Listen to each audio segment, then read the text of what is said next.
Welcome to the Redbird Report, your destination for the latest on the St. Louis Cardinals. Here are your hosts, BK and Tebow.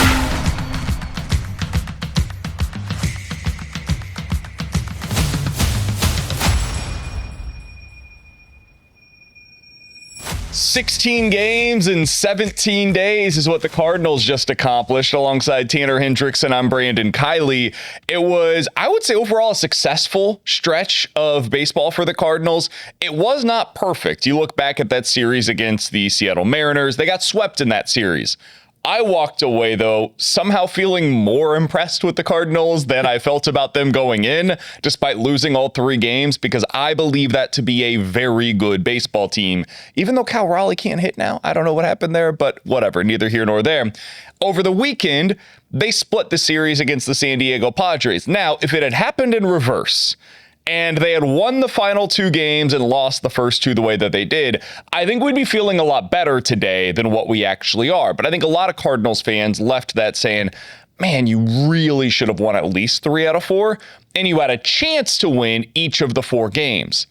My takeaway from that, T-Bone, is, man, you just went up against what I would consider to be another very good team, just like you did against Milwaukee, and you did against the Dodgers, and you did against Seattle.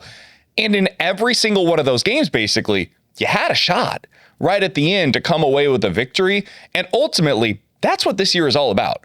Lose close, win a bunch of games, and you find yourself right there at the end. What'd you take away from this 16 games and 17-day stretch? Well, I was very impressed because I thought this was the stretch that was going to bring the, hey, isn't this kind of fun, to a screeching halt, where we were going to end up seeing the Cardinals kind of fall apart because I didn't think the pitching would hold up. Starters hadn't been getting very deep into games. The bullpen had been very much a question mark going into this 16-game stretch. And they both were very good when you look at it. I mean, you look at the rotation. The rotation in the 16-game stretch was awesome. You know, 6th in ERA across baseball in that time frame, 10th and 5th, 13th in strikeout percentage, which is a staff that doesn't have a ton of strikeouts. McGreevy was pitching like a number 1 out there during this stretch. And to your point on like some of these games, a lot of them were coin flips, right? And that's what you want to ask for in a stretch like this, like that last game against the San Diego Padres. Sometimes you got to tip your cap. That wasn't a bad pitch by Riley O'Brien. It's not like he threw a sinker down the middle to Castellanos. Castellanos pulled the hands and it hit a sinker that was out of the zone for a home run pull side. So sometimes you got to tip your cap, but I was impressed because it's the pitching that really was the thing that concerned me. And especially after you saw that second game against Seattle where they give up, I think it was 11 or 10 runs. I thought, okay, this is what it's going to look like because this isn't a cupcake schedule. You've got on your schedule the Dodgers, who are going to be potentially a 3-time World Series champions. You had Seattle, who's a contender, Pittsburgh, who's a team that's going to be a playoff contender, Milwaukee, who's the Class C NL Central. It just screamed like an equation that was going to go, okay, this is when the rebuild actually sets in. And it didn't happen. In fact, they continue to punch above their weight, and they seem to be a team that may be ahead of schedule compared to what we thought coming into the year. It was really impressive. It's what you would want to see from a team like this if you're hoping to buy in. If you're waiting and waiting and waiting, this is a show me state, and you want to see it, right? And you're saying to yourself, hey, I'm going to wait until Flag Day. I'm going to wait until Memorial Day, whatever your landmark is to ultimately decide what a team is going to be that season. They're getting closer to reaching that place where they're still in it. And man, for the Cardinals, that has been a hard mark to get to over the last few seasons, where you get 30, 40 games into the regular season and they're like 10-25, and they've found a way to just find themselves completely out of contention before you even really get into the heart of the baseball season. Like, they're not even to the dog days, and you're already feeling the dog days is what it's been lately.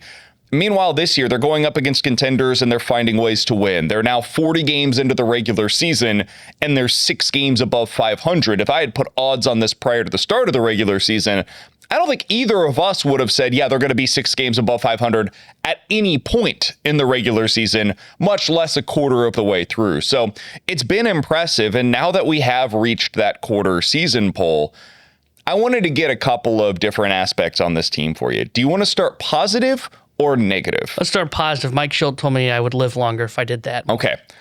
What is the aspect of this team, as we have now reached 1/4 of the way through the season, that you feel like you are the most confident in? Like, you go into every game and you're like, I don't know what I'm going to see tonight, but I trust this for the 2026 Cardinals? What is that thing for you as we are now 40 games into the regular season? For me, it's the offense as a whole. I don't see this offense falling off of a cliff.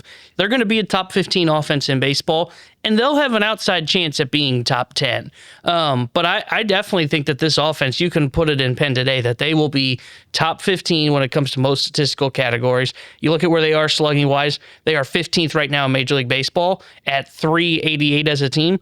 That feels about right to me, right? Walker looks like a guy that's going to continue this pace. We've already seen him go through a mini slump and then get out of it real quickly. You look at Ivan Herrera, who's starting to hit now more for average and start to do some more damage as teams are coming into the zone. Weatherholt's not going to fall off of a cliff. Alec Burleson's not going to fall off a cliff. That's the top 4 in your order that I just read off. And Mason Wynn looks like he's going to be about league average this year.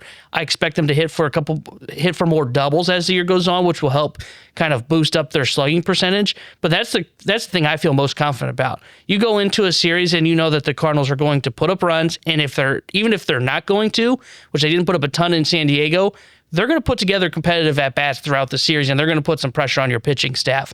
So that is the aspect of the team that I feel best about at the quarter mark. I feel really good about the offense. If I was to specify on it, it would be the top 4 in your lineup that I feel great about. Like JJ Weatherholt, I think I know what kind of at-bat he's going to take every night. I don't know what the results will look like because that's a lot harder to be able to predict, but I feel really good about what specifically he's going to give you. And then you look from there, Ivan Herrera, we know what he is. I think you know what Alec Burleson is at this point in his career. And Jordan Walker is now on pace for more than 40 home runs this season. Like, I think the power is just real. The home run he hit the other day in San Diego, it's one of the biggest monster shots I've seen watching baseball in years. I know what the numbers said. The numbers tell me, and I'm a numbers nerd, 425 feet is how far that one was going to travel. I don't believe it. That was at least 600. Like, you cannot convince me that that thing wasn't continuing on an upward trajectory. It was beautiful. And this is one of those things where, like, I trust those top 4 in the lineup. But if I'm going to go more specific, and since you already had the offense, I'm going to go to something related to the offense that's a little bit different. To me, the thing that I trust most is the little things. I trust that they are going to be a good defense. I trust that they are going to take the extra base. I trust that they are going to get that runner in from third with less than 2 outs. Like, these small things start to add up over time when you add them into, hey, we're top half of the league in power. And that's what the Cardinals have been basically for the last month, is you add on power to doing all of the little things well, you've got a pretty damn good offense. So to me, the thing that I would add in is that extra base that they can take. They're number 1 in the league right now. They're taking it 55% of the time. That's the thing that I trust about this team right now, is I trust they're going to take that extra 90 feet every time it's there. And beyond that, like, if you're an opponent and you give the Cardinals an inch, they're taking a mile. You cannot give them an extra out. Look at what happened over the weekend with Fernando Tatis Jr. You're not just going to be able to get away with that and the Cardinals are kind of lollygagging on the bases and JJ Weatherholt gets a double. No, JJ Weatherholt is sprinting, hauling ass around the bases to get a little league inside the park home run because you're not quite giving it your all to go get the ball as it now dribbles over to the wall. That's the kind of thing that the Cardinals do consistently. If you give them an extra out, you give them an inch, you make an error defensively, like, man, you are going to pay for that. And that's not the case against every team across Major League Baseball. It should be, but it's not, and it's not always a given. The Cardinals are making opponents pay right now, and that's something that I feel like we can expect out of them every time they walk onto the field. And I think what makes this kind of so interesting about the offense that we're talking about, both the little things and then the damage, which I had made reference to, they're not at full strength yet with the offense. Newpar's getting ready to go on his rehab assignment. The expectation is he's probably going to be back around June. Okay, well, if Newpar is actually healthy and gets back to what Lars Newpar was of old, you're talking about suddenly plucking out a Victor Scott from the lineup potentially for a guy that's anywhere between 15 to 20% above league average in left field now. Oh, and by the way, then you add in Nathan Church, who gives off a little Dalton Varsho vibes to me, where doesn't hit for a ton of average. He's not going to get on base, but he's got pretty good pop. And then he can play kind of Gold Glove level-esque defense out in center field. that's a guy that could be around league average. And by the way, there's a chance that this guy named Joshua Baez could be up here at some point as well to potentially help you as we get into the second half. So the fact that this shouldn't be what is the peak of the offense is what makes it so exciting and why I feel so confident in it moving forward. All right, now that's the positive. I mentioned, do you want to go positive or negative? That means there is a negative that we have to discuss here. What's the thing that you're still most worried about as we are officially at the quarter point of the season? Mine would be the rotation. Now, if you asked this question about 2 weeks ago, I would have said pitching in general, but I'm starting to feel better about the bullpen. You look at the bullpen and you've got Stanek, who's pitching better of late. Soriano's clearly become their seventh inning guy or bridge guy to JoJo and O'Brien.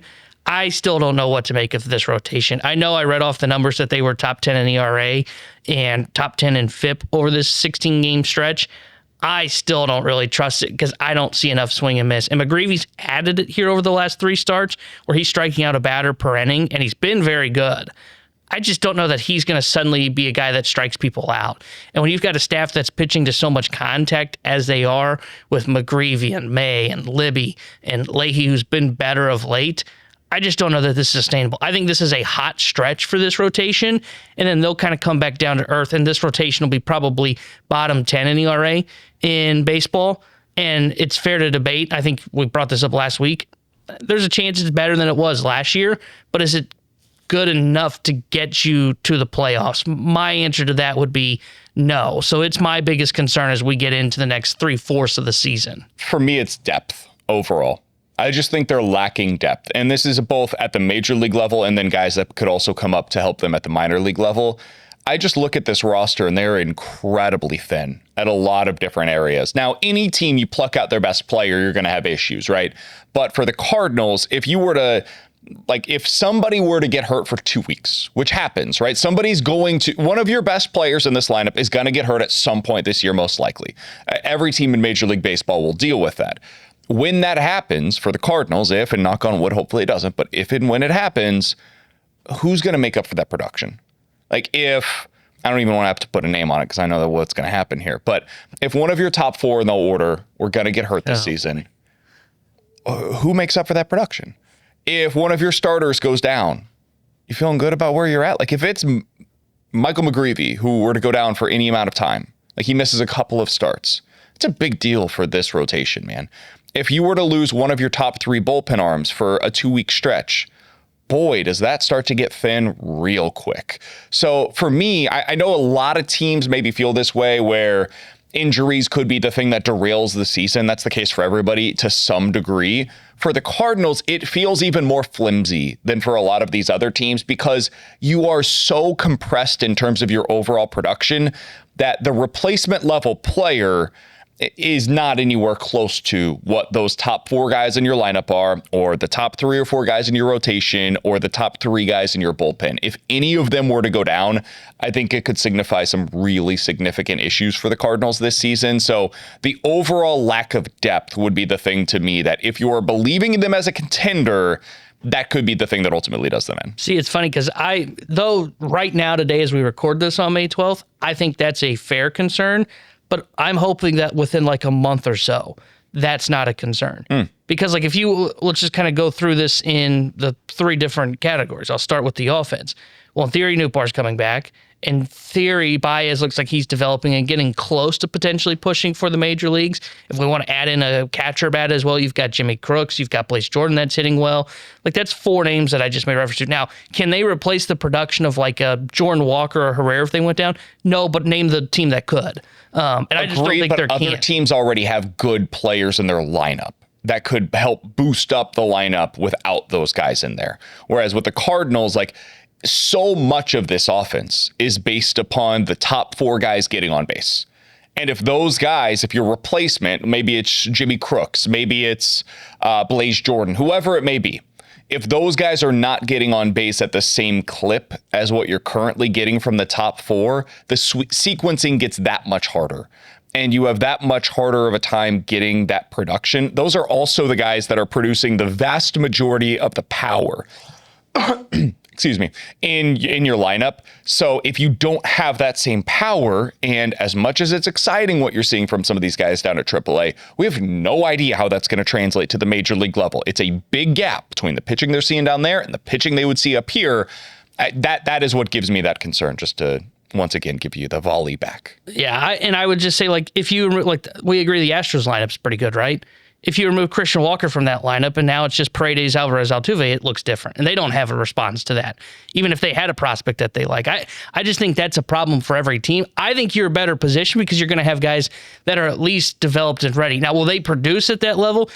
No, but it's better than saying, hey, Dylan Carlson just got ran into by Jordan Walker. Vic, you're not ready to play at the big leagues yet, but we need you here. And that's why I feel a little bit better about where they're going to be in about a month. And I think the same is true for potentially the rotation as well. If Motts continues to pitch well, or if Quinn Matthews can just figure out to cut the walks down a little bit, you would feel a little bit better about him adding to that depth in the rotation. And then the bullpen arms, like, you can just figure that one out on the fly, right? I mean, we saw them do that in 2021 where they picked up McFarland on, I think, waivers, and then they traded for Luis Garcia for cash. So that one, like, depth-wise, not concerned about. Rotation, offense, though, yes, if someone gets hurt, it's going to be tough to replace that. I think you've got guys that should be at least, quote-unquote, ready for the big leagues, and then we'll just see how it translates. But I just think if you deal with injuries, like if you ever lose anybody in your top 4 of your lineup, or you ever lose one of your top arms, you're just bleeped in general. And I think most teams are feeling that. Look at the Tigers. The Tigers were a contender, and we thought, boy, look at that rotation. 2 rotation arms went down. They're going 2 bullpen games a week now, which is insane. So I just think that's a problem across Major League Baseball. All right, coming up on the other side, the Cardinals have some depth at one position in particular down at the minor league level. It is catcher, and one of them was just promoted at the age of 19 years old. What does it tell us about how the Cardinals view him and his trajectory in the minor league system? We'll talk about that next here on the Redbird Report. T-Bone, one of my biggest lessons that I've learned in life is that you listen to somebody's actions, not their words. Because words can lie. People can tell you one thing and do something very different. And this is in personal and this is in professional matters. On the professional matters with the St. Louis Cardinals, they are telling you everything you need to know about how they feel about one of their top prospects in the system right now in Rainiel Rodriguez. He's a catching prospect. He was absolutely tearing the cover off of the baseball, as he's done basically his entire minor league career down at the high A level. And now he's making his way to AA, where he is going to be featured in the lineup for the Springfield Cardinals. Rainiel Rodriguez, one of the top prospects in minor league baseball right now, has officially been promoted. T-Bone, he's 19 years old. You look back at guys that have done this for the Cardinals, it's a who's who of Cardinals minor league prospects. They get to AA at this age. It's Dylan Carlson, I know. It's Jordan Walker, I know. Sometimes it hasn't worked out, but these are guys that by the time they were finished with their minor league careers, they were not just top prospects in the Cardinals system. They were like top 10 to 20 prospects in all of minor league baseball. So when you saw the news earlier this week that Rodriguez was getting the call up to AA, what did you make of it? What was your biggest takeaway? It tells me they think his bat is special. Because, I mean, you mentioned it. He's demolishing high A pitching. Through 28 games so far down there, he has a 949 OPS. His slash line is 300, 400, 500. That's ridiculous. That's stuff I see at like the Division II college level. He's dominating that high A pitching. And this tells me they think his bat is A, ready to move up a level and take a significant step up to AA. And that it's special at 19 years old because, like you mentioned, guys like Carlson and Walker, those were guys that were highly regarded around baseball as prospects. The only reason that I was partly surprised by this news was the fact that he's a catcher. And they always rave about his catching. Everything I've seen is, hey, he's good defensively, calls a good game. But catchers take a while to kind of marinate down in the minor leagues.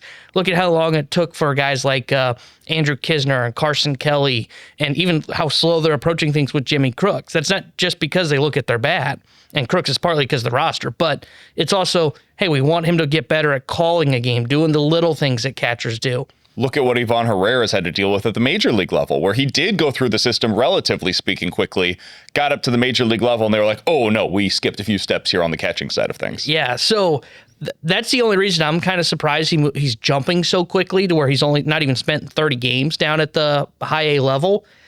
it makes me wonder if they're eventually going to have the conversation of this bat is so special, we should move him off the catching position. Now, where that is depends on how good of an athlete he really is. Could you move him to whether it be first base, left field potentially for as your long-term answer in left? Because we know Nootbaar's probably not that. We had that conversation in the offseason. Could he play third base potentially, become your answer at the hot corner? Those are the conversations I think they might have as this year goes along, because if you keep him at catcher, I don't think he's going to be here relatively quickly. I think you're talking about another 2 years probably in the minor leagues. But with his bat and the way that their actions are speaking, and if they think he's that special, and we'll see what he does at Double-A, I wonder if they will try and speed up the process to get him here because his bat is that good.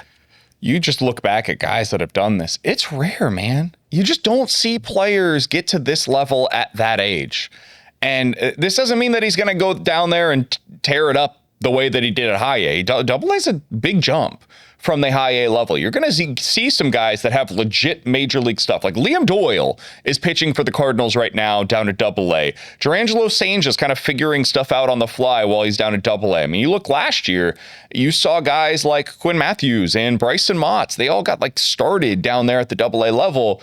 There's some real stuff, nasty stuff that he's about to see. And so we're going to find out where he's at in his trajectory, not just as a defensive catcher, as you mentioned. That's going to be highly important, but also as an offensive threat. I mean, if he continues to put up the kind of numbers in Double-A that we saw from him down at the high A level, we could be talking about a very quick ascent through the minor league system, and that could change a lot, man.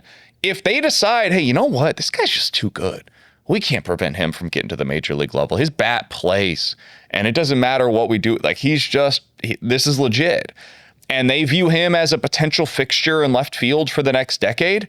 And yeah, that means he's not going to be sitting behind the plate. Man, if he's as good with his bat as they're saying he is, maybe you don't want him behind the plate 3 out of every 5 days, because I don't want him taking the dings and bruises that are going to come with sitting behind the plate for half of the week, right? So maybe it is just better for him to ultimately learn a different position.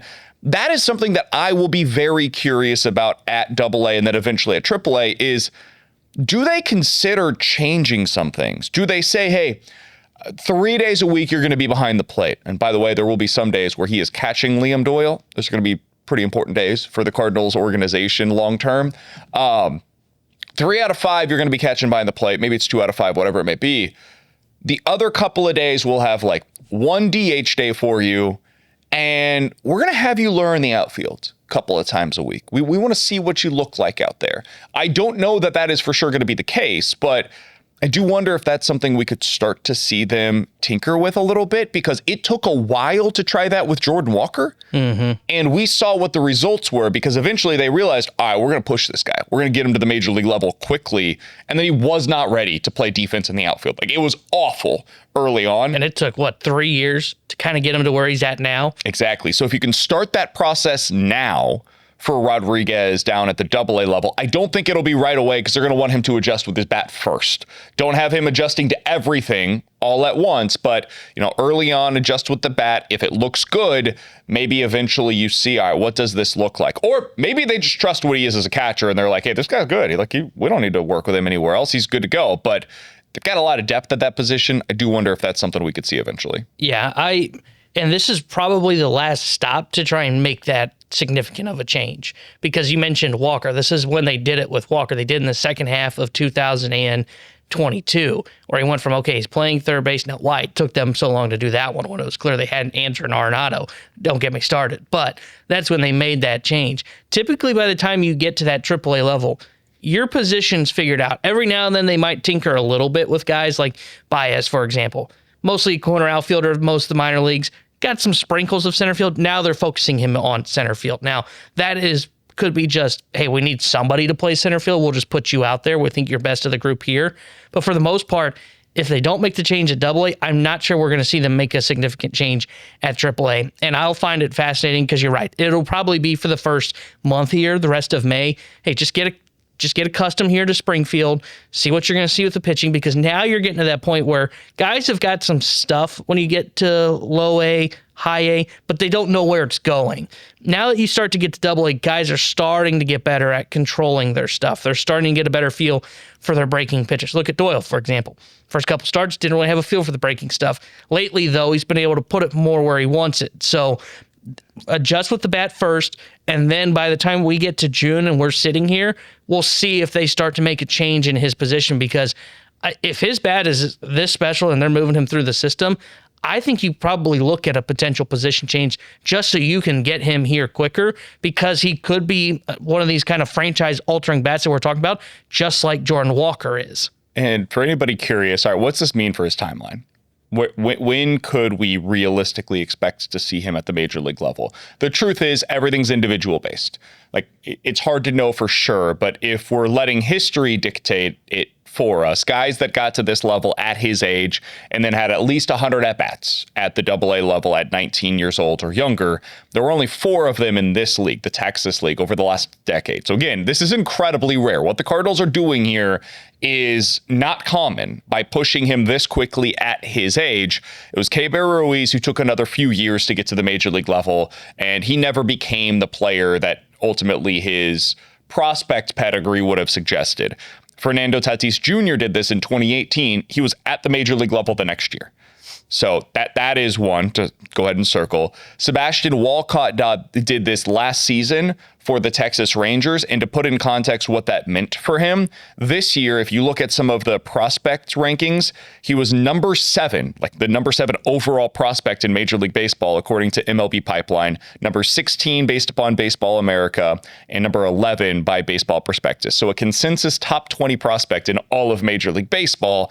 And then the final one is Leo DeVries, who was traded last year at the deadline as part of that deal for Mason Miller.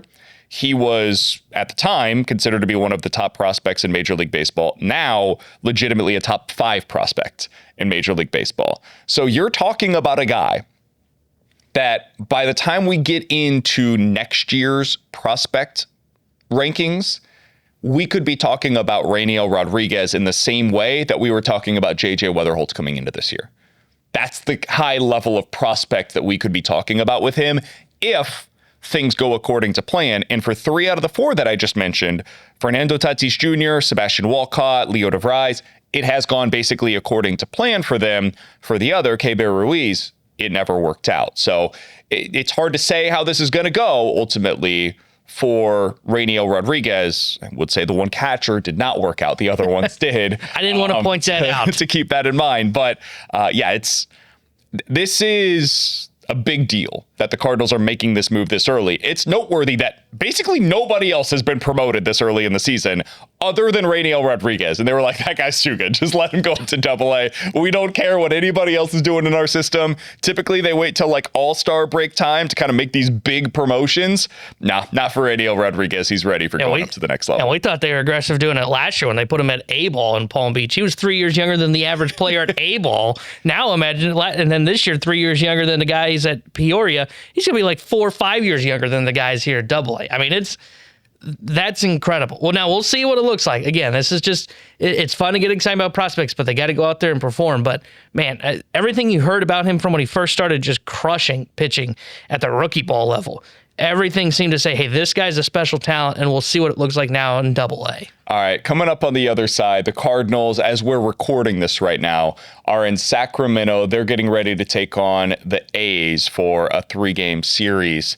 I want to talk about the team that they used to share the Bay with, the San Francisco Giants.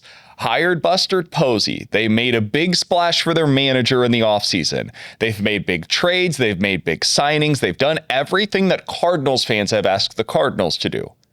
It's been an absolute disaster so far. They went in a very different direction than the Cardinals, and they've ended in a much worse place. Is there an opportunity here for the Cardinals to pounce on some of their mistakes? We'll talk about that next here on the Redbird Report. Okay, so if there's one team that most resembles what the Cardinals have been, not just over the last few years, but I'm talking really over the last 20 years, it would be the San Francisco Giants. You look back to some of those like early 2010s teams, they won 3 out of the 5 World Series. If it was an even year, they were going. If it was an odd year, it was the Cardinals that were going to the World Series. We all remember those battles between the Giants and the Cardinals in the early aughts. And then over the last decade, much like the Cardinals, the Giants have lost their way. They have made the postseason 1 time since 2017. Once. They went to the NLDS that year and lost after winning 107 games in the regular season. So in other words, their 2021 season was like the Cardinals' 2019 season, where, yeah, really nice year, but ultimately ended in defeat. Other than that, here's their win totals by year since 2017, T-Bone. 64, 73, 77, COVID year. 107, nice season. 81, 79, 80, 81. They have been stuck on a treadmill of mediocrity, man. They did the whole we're smarter than everybody. They won 107 games in doing it. They went with the platoon bats. They're fixing all of these pitchers. Like, they did the Rays thing without being in Tampa Bay. And San Francisco Giants fans said, not for us. We do not enjoy this one bit. A year later, Kapler's gone. That's right. Kapler gone. They got rid of Farhan Zaidi. They got rid of everybody. Brought in an old school manager and Melvin. Then they decided, you know what? We're bringing in Buster Posey. Franchise icon.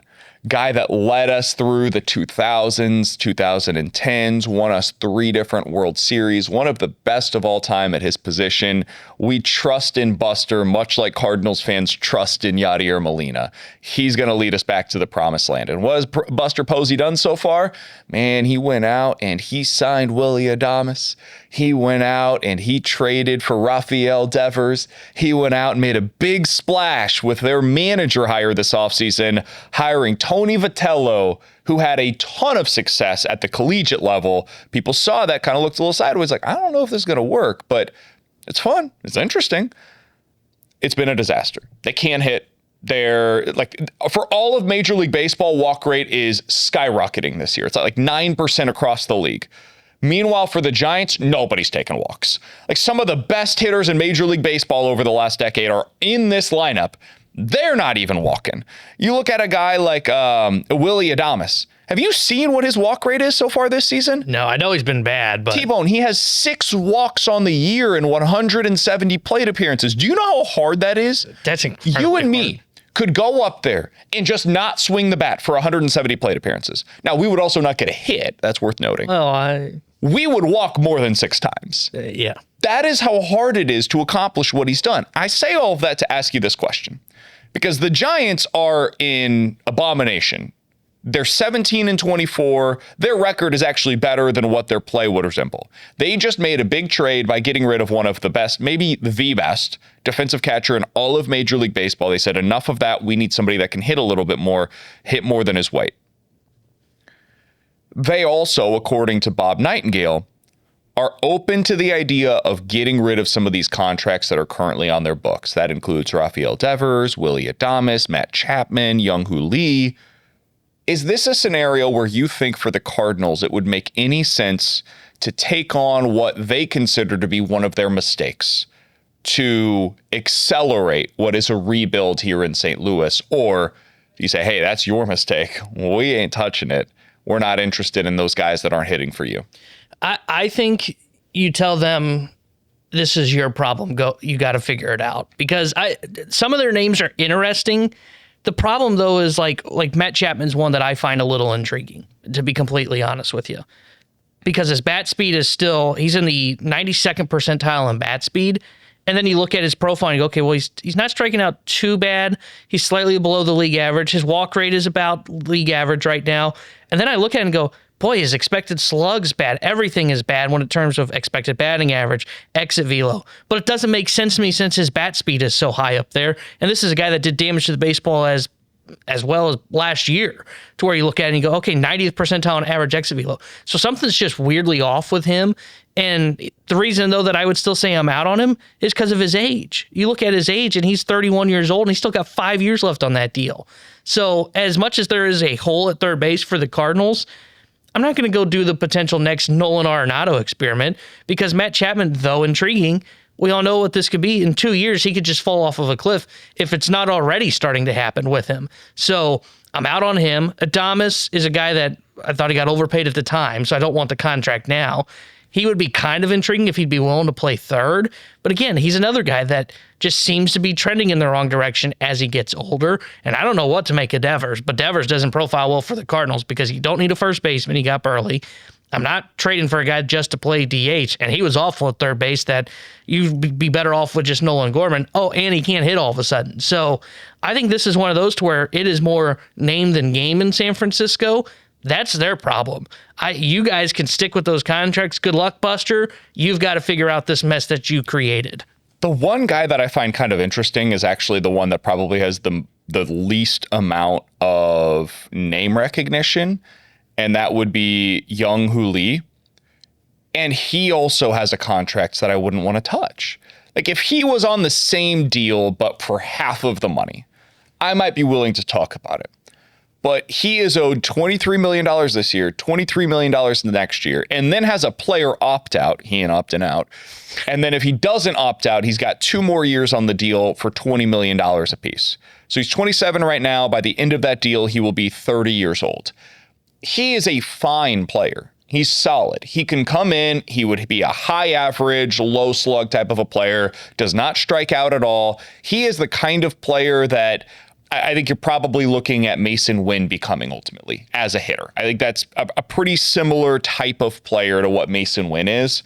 The problem is, do you really need 2 of those guys? And if you're getting back a guy like Lars Nootbaar, and eventually you're expecting to see somebody coming through your minor league system like Joshua Baez, or who we just mentioned with Rainiel Rodriguez potentially bumping out to the outfield, you don't have a need for this at $23 million a year when that's basically a replacement level offensive contributor.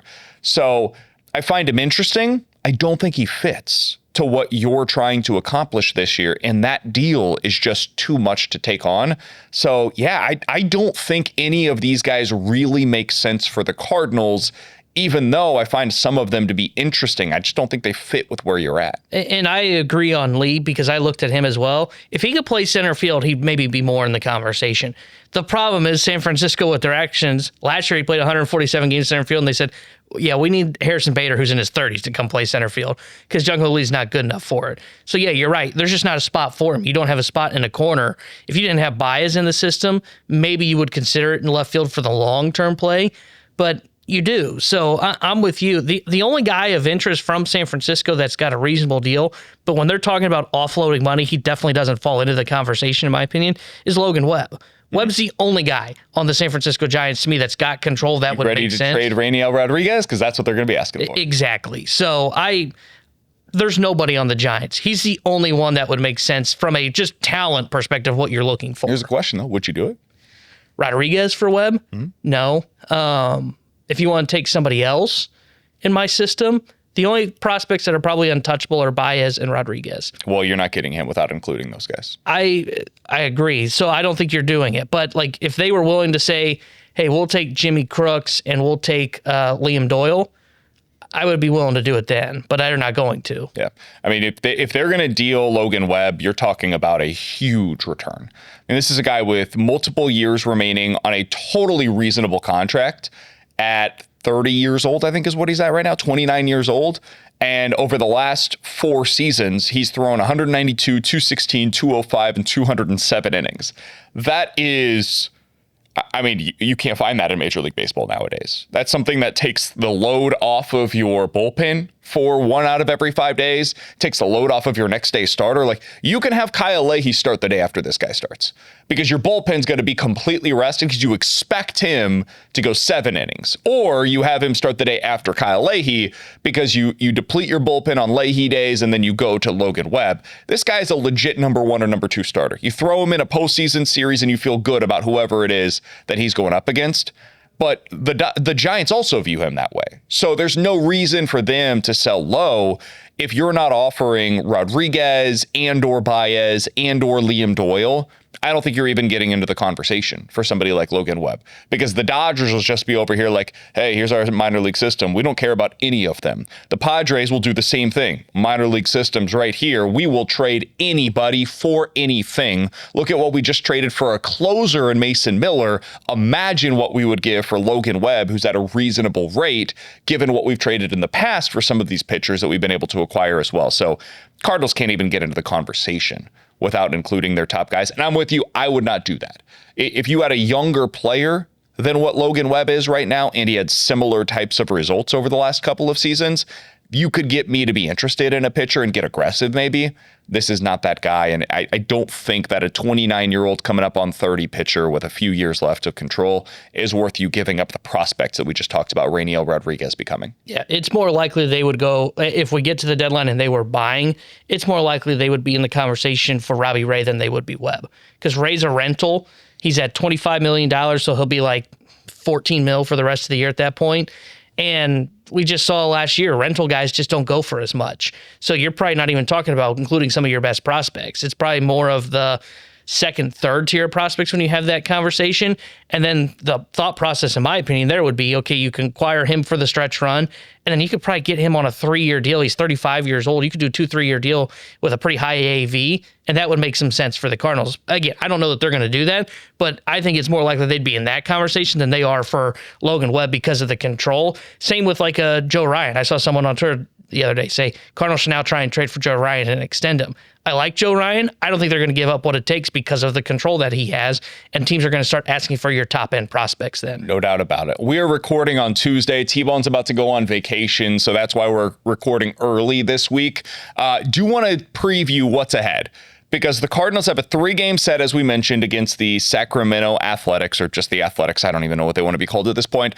Then they've got 3 more this weekend at home, returning home after a very long road trip against my Kansas City Royals coming to town. That team stinks. You better be doing good. You should do good work against that team. We'll get into that here in a second. And then we will also see a 3-game series by the time we come back again next Thursday against a divisional opponent in these Pittsburgh Pirates as well. So 9 games between when we're talking right now, T-Bone, and when we will next talk here on the Redbird Report. How do you feel about this stretch and what it means for the Cardinals? I feel good about this stretch. I think for the Cardinals, these next 2 series are ones that you need to bank wins in.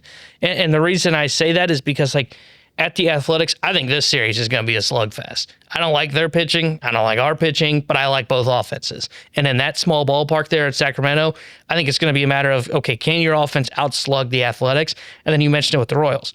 Royals aren't very good. And you look at what they got expected to pitch against you, it's going to be Waka, Cameron, and Kolek. Okay, I like your chances there. So I think these first 2 series before the next time we're on are critical that the Cardinals find a way to bank wins and go 4-2 here.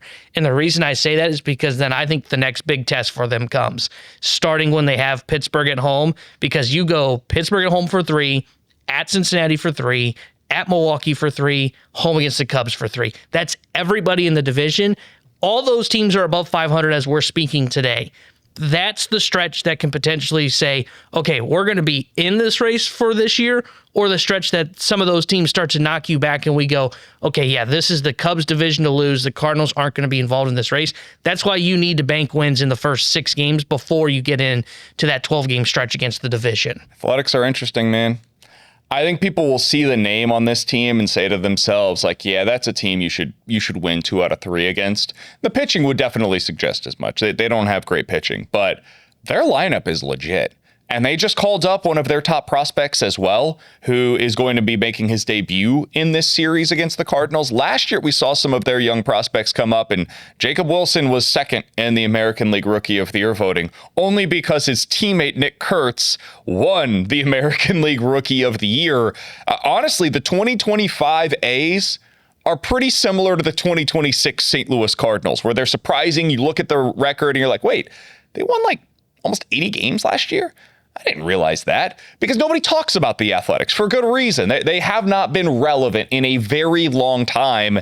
And they've been tanking for most of that time and preparing for this move to Las Vegas. Well, now that they're getting ready to move, they've actually been pretty damn good as a lineup. So they've got some dudes that can do legitimate damage against you. This one makes me a little more nervous than I think it probably will for most Cardinals fans, especially when you've got Palante on the mound, where they've got some dudes in that lineup that can do some real damage. I don't feel great in this series against the A's. The series against the Royals, I feel much different about. I think you should do pretty well in that one, as long as you can keep a couple of their big guys off of the board. Like, you do well against Bobby Witt Jr., you do well against Michael Garcia. We haven't seen a lot yet from Vinny Pasquantino, and Sal Perez has been awful so far this season. It's really just those top two guys, Witt and Garcia. If you keep them off the board, you keep them off the bases, you're going to feel all right in that one, especially against their offense. You mentioned you've got pretty good pitching matchups, all things considered. Don't underestimate. Waka has been very good, and he's got a legit changeup that you're going to have to handle, but the other 2 days you should do okay against. And then you've got Pittsburgh again, man, and I think this team matches up pretty well against the Pirates. So I think you win 1 out of 3 against the A's, 2 out of 3 against the Royals, 2 out of 3 against the Pirates. Feel pretty good about it. You keep stacking up these series wins, and man, you're going to get to the end of the season, you'll feel pretty good about where you're at as an organization. It's funny that Palante scares you against the A's, because I'm actually glad they have Palante McGreevy going in that series, because I think they're going to keep it on the ground. And I think that's the key against that Athletics lineup. So that's why I feel a little bit better about Sacramento when you're going up against them. But I'm with you. Like, you look at now, I don't know if this is actually a good thing, but right now you're avoiding Skeens in that matchup with Pittsburgh. Now, we hit Skeens, so maybe you should want to see him on the schedule. But for the most part, you're avoiding, again, what feels like some of the best. Walk is probably the best arm you're going to see in this next 9-game stretch that we're talking about. And outside of that, like, if that's all I said was you only got to face Waka and then all the other guys, Mitch Keller's solid, but you can hit him. I think we've seen that in the past.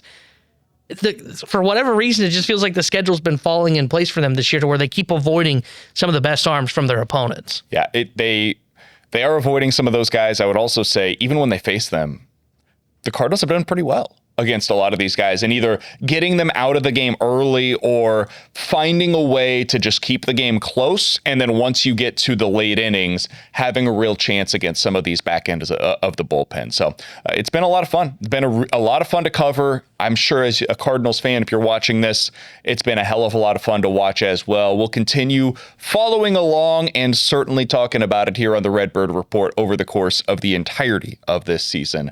For Tanner Hendrickson, who's getting ready to go on vacation, and Zane, who does a fantastic job over on the YouTube side of things with the video as well, I'm Brandon Kiley. If you have not done so yet, be sure to rate, subscribe, and review this podcast. That helps us a ton. Also, subscribe to us on YouTube at youtube.com/101ESPN-STL. We'll talk to you guys next week here on the Redbird Report. Find every episode of the Redbird Report with Brandon Kiley and Tanner Hendrickson on YouTube or at 101ESPN.com.